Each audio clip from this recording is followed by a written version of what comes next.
It literally was a joke email sent to me by a friend saying, I bet you couldn't do a comic book of the royal family's wedding. And I said, I bet I could. And thankfully I saw a publisher I knew was online at the time. And I sent him a little message saying, do you want to do a royal wedding comic book? And he said, yes. And that was 5 minutes and we had a deal.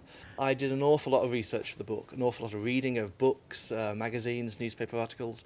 But I also went and found people who knew the couple, some close, often people just in the distance, who would see them as part of the Chelsea set when they were out and about. And I was able to run stories past them saying, is this true? Did the paper get it right? Is there anything else that could be added to make it more true? But mostly I got a structure. So I got a structure of stories and facts. And then I just told the story as if they were comic book characters, try to give them as much life and so they would jump off the page. I loved finding a way to tell their stories independently. So I have Kate telling her story using a fictional diary, which she keeps from a young child.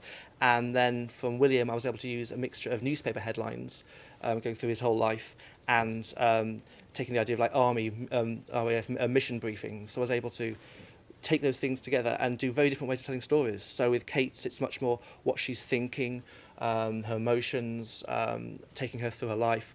With William, it's very much bold headlines, the way the world sees him through the media, or the way he's kind of seen in his career in as a rescue man. So it was very different ways of telling those stories.